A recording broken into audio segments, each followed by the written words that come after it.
पति को खोने के बाद मैं पहली बार अपने 3 साल के बेटे को सीने से लगाकर रो रही थी। तभी मेरी सास अचानक आई, मेरी गोद से मेरा बेटा छीन लिया और बोली, अब इस घर पर तेरा नहीं, सिर्फ इस बच्चे का हक है।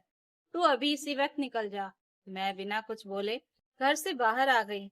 लेकिन पति की 13वीं वाले दिन जब वकील ने पूरे परिवार को रोककर कहा, कोई भी इस घर से बाहर नहीं जाएगा, तब सबके पैरों तले जमीन खिसक गई। आखिर ऐसा कौन सा सच सामने आने वाला था जिसने एक ही पल में पूरे परिवार की किस्मत बदल दी। मेरा नाम नंदिनी है। 5 साल पहले मेरी शादी आदित्य से हुई थी। लोग कहते थे कि हर लड़की को ऐसा पति नहीं मिलता जो उसे पत्नी से पहले अपना सबसे अच्छा दोस्त समझे। लेकिन आदित्य बिल्कुल वैसा ही इंसान था। उसने कभी मुझे बहू बनकर नहीं, इस घर की बेटी बनकर जीने दिया। मेरी सास सावित्री देवी भी शुरू शुरू में मुझसे बहुत प्यार करती थी। जब हमारा बेटा आर्यन पैदा हुआ तो पूरा घर खुशियों से भर गया। मुझे लगता था कि मेरी जिंदगी किसी सपने से कम नहीं है। लेकिन इंसान जितने बड़े सपने देखता है, किस्मत कभी कभी उतनी ही बेरहमी से उन्हें तोड़ देती है। उस शाम आदित्य हमेशा की तरह ऑफिस से घर लौट रहा था। उसने रास्ते में मुझे फोन करके कहा था, नंदिनी, आज जल्दी खाना खाएंगे। आर्यन के लिए उसकी पसंद वाली कार भी ले आया हूँ। मैंने हंसते हुए कहा था, जल्दी आ जाइए, आपका बेटा सुबह से आपका इंतजार कर रहा है। उसने जवाब दिया, बस आधे घंटे में पहुंच रहा हूँ। लेकिन वह आधा घंटा कभी खत्म ही नहीं हुआ। रात करीब 8 बजे मेरे फोन पर एक अनजान नंबर से कॉल आया। दूसरी तरफ किसी पुलिस वाले की आवाज थी, क्या आप आदित्य शर्मा की पत्नी बोल रही हैं? मेरा दिल जोर जोर से धड़कने लगा। मैंने घबराकर कहा, जी। क्या हुआ? उन्होंने सिर्फ इतना कहा, उनकी कार का एक्सीडेंट हो गया है, आप तुरंत सिटी हॉस्पिटल पहुंचिए। मेरे हाथ से फोन गिर गया। मैं बिना कुछ सोचे अस्पताल की तरफ भागी। लेकिन जब तक पहुंची, डॉक्टरों ने सफेद चादर उनके चेहरे पर डाल दी थी। मेरी दुनिया उसी पल खत्म हो गई। मैं उनके सीने से लिपटकर रोती रही। लेकिन जो एक बार चला जाता है वह वापस नहीं आता। अंतिम संस्कार वाले दिन पूरा शहर हमारे घर पर था। हर कोई आदित्य की अच्छाइयों की बातें कर रहा था। मैं अपने 3 साल के बेटे को सीने से लगाए बैठी थी। वह बार बार मासूमियत से पूछ रहा था, मम्मा, पापा कब आएंगे? और हर बार मेरा कलेजा फट जाता था। पहले 2 दिन रिश्तेदारों ने मुझे दिलासा दिया। लेकिन तीसरे दिन से सब कुछ बदलने लगा। घर में धीरे धीरे आदित्य की यादों की जगह संपत्ति, बैंक बैलेंस और कारोबार की बातें होने लगी। मुझे यह सब अच्छा नहीं लग रहा था। लेकिन मैं चुप थी। मुझे सिर्फ अपने बेटे की चिंता थी। चौथे दिन सुबह मैं अपने कमरे में आर्यन को दूध पिला रही थी। वह रोते रोते मेरी गोद में ही सो गया था। तभी अचानक दरवाजा जोर से खुला। मैंने सिर उठाकर देखा तो सामने सास सावित्री देवी थी। उनके पीछे मेरी जेठ विनोद, जेठानी रेखा और 2 रिश्तेदार खड़े थे। उनके चेहरे पर वैसी ममता नहीं थी जो कुछ दिन पहले तक दिखते थी।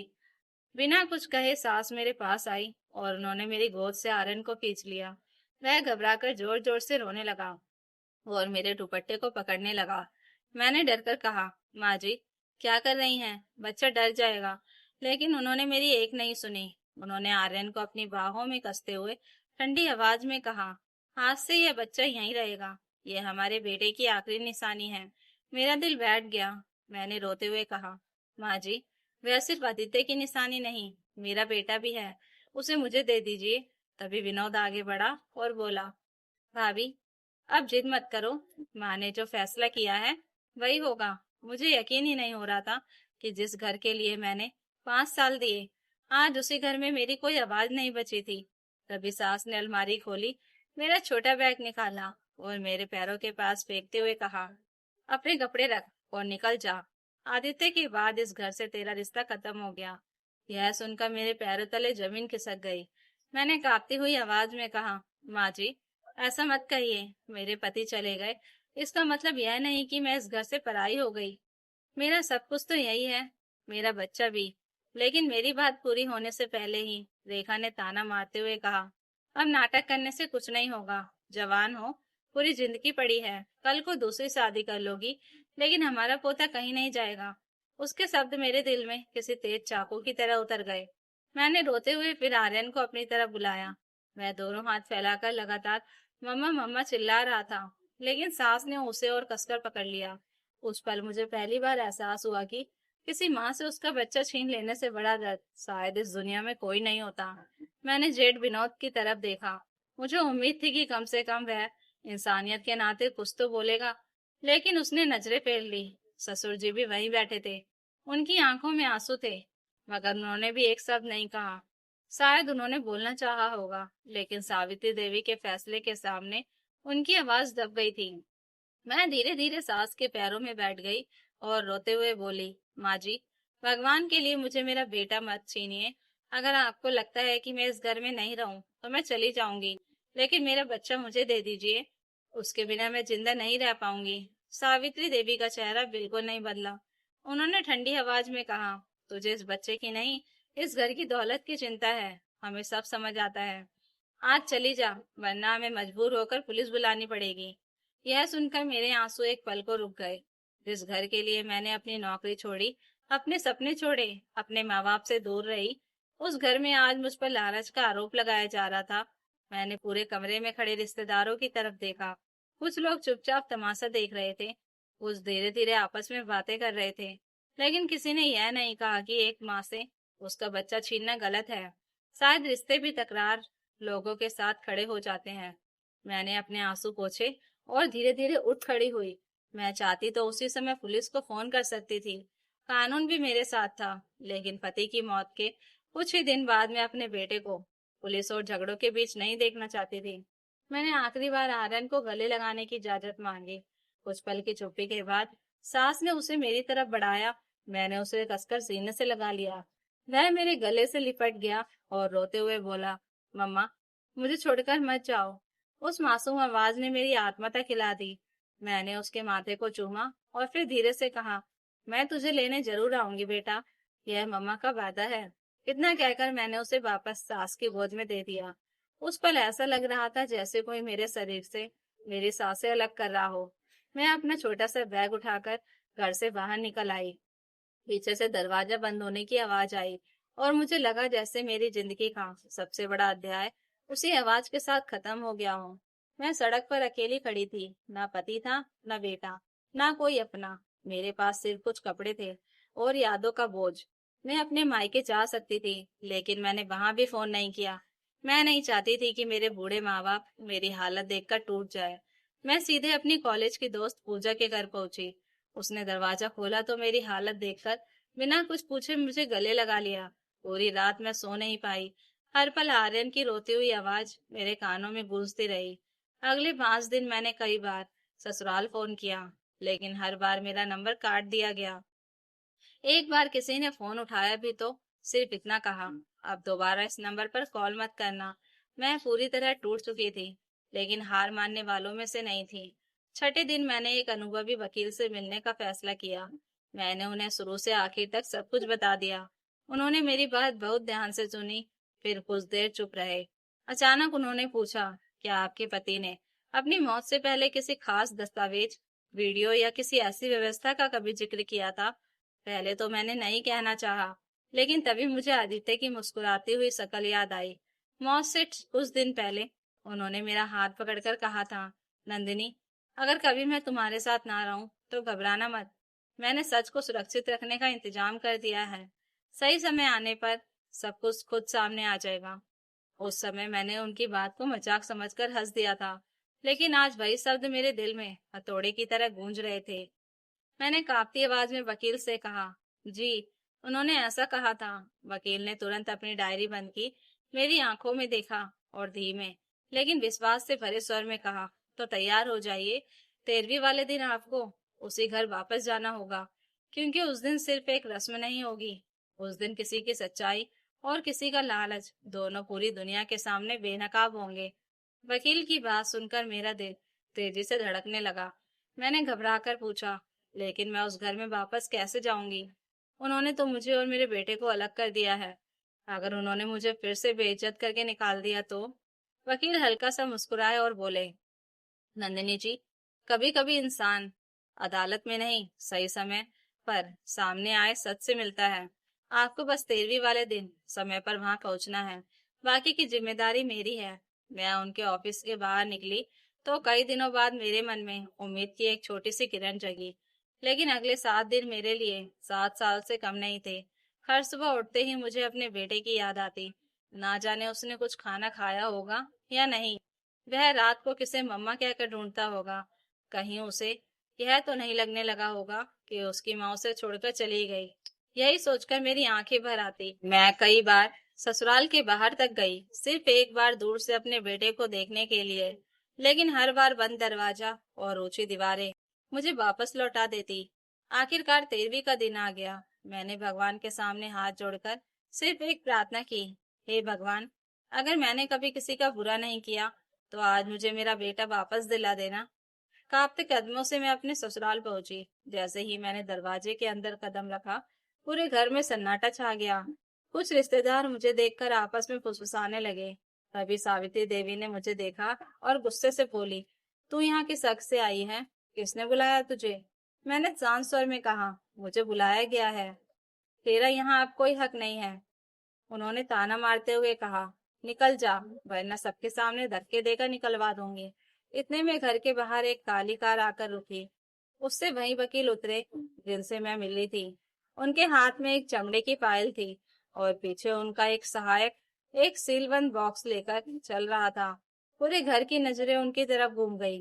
वकील ने अंदर आते ही सभी को नमस्कार किया और फिर गंभीर आवाज में कहा, कृपया कोई भी अभी इस घर से बाहर नहीं जाएगा। जो कुछ आज होने वाला है वह स्वर्गीय आदित्य शर्मा के लिखित निर्देशों के अनुसार होगा। यह सुनते ही पूरे कमरे में खुसर फुसर शुरू हो गई। विनोद आगे बढ़कर बोला, पहले वसीयत पढ़िए, हमें और भी काम है। लेकिन वकील ने फाइल बंद करते हुए कहा, नहीं, आज पहले वसीयत नहीं पढ़ी जाएगी। स्वर्गीय आदित्य शर्मा ने साफ निर्देश दिए थे कि उनके परिवार के सामने सबसे पहले एक वीडियो चलाया जाएगा और उस वीडियो के खत्म होने के बाद ही मैं यह फाइल खोलूंगा। यह सुनते ही पूरे कमरे का माहौल बदल गया। सावित्री देवी के चेहरे पर घबराहट साफ दिखाई देने लगी और मुझे पहली बार लगा कि शायद आदित्य ने सचमुच जाते जाते मेरे लिए कुछ ऐसा छोड़ दिया था जो आज सबकी जिंदगी बदलने वाला था। वकील की बात सुनते ही पूरे कमरे में सन्नाटा छा गया। विनोद झल्लाकर बोला, वीडियो? भैया ने कभी किसी वीडियो का जिक्र नहीं किया था। पहले वसीयत पढ़िए। वकील ने शांत स्वर में कहा, मैं वही करूंगा जो स्वर्गीय आदित्य शर्मा ने लिखित रूप से मुझे करने के लिए कहा था। उन्होंने अपने सहायक से सीलबंद बॉक्स मंगवाया। बॉक्स पर आदित्य के हस्ताक्षर थे। उसे सबके सामने खोला गया। अंदर एक पेन ड्राइव, कुछ दस्तावेज और एक लिफाफा रखा था। वकील ने पेन ड्राइव टीवी में लगाई। स्क्रीन पर कुछ पल अंधेरा रहा, फिर अचानक आदित्य का चेहरा दिखाई दिया।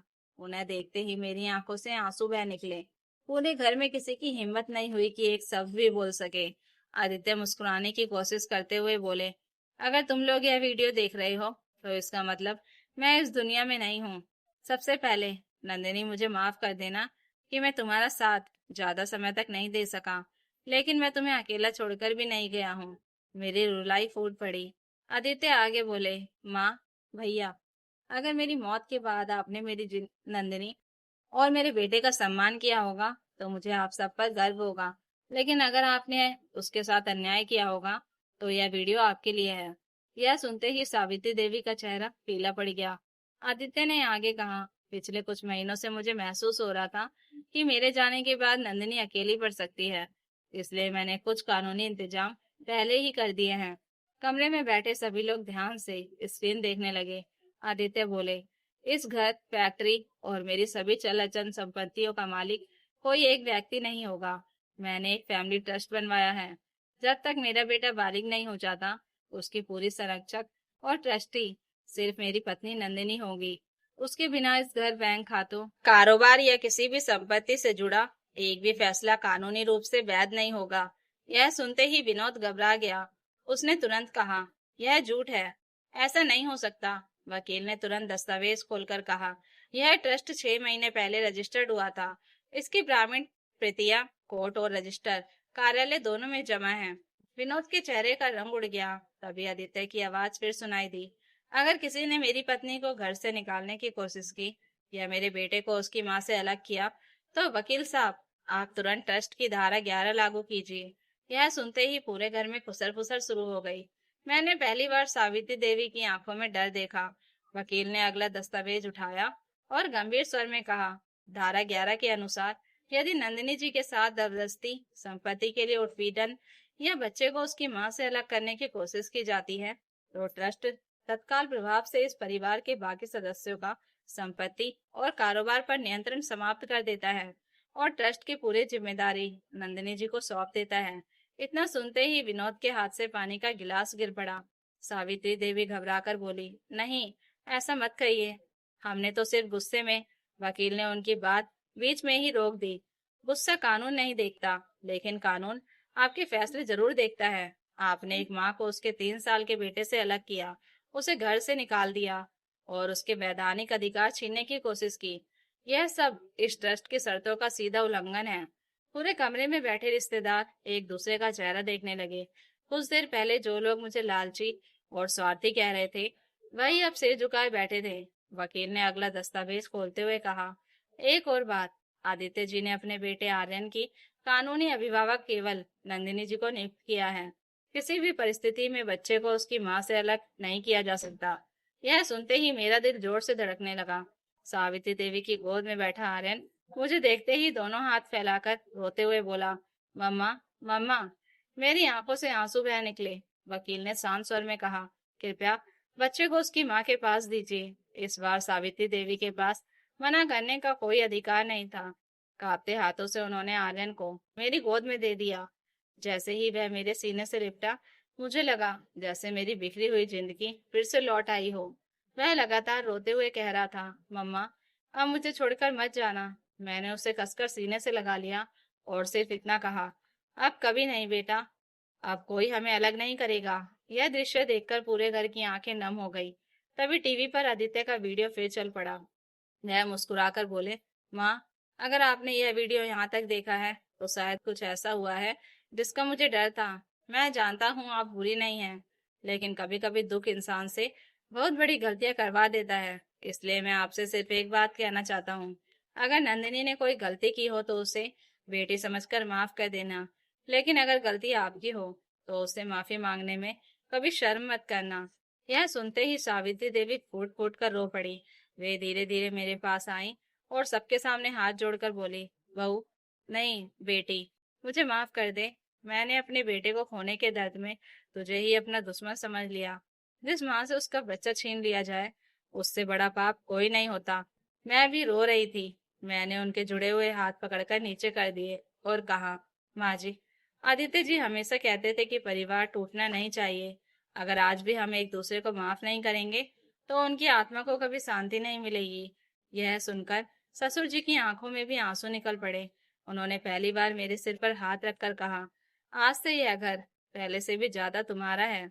विनोद विनोद शर्मा ने सिर झुकाकर मेरे सामने आया और बोला, हमसे बहुत बड़ी गलती हो गई।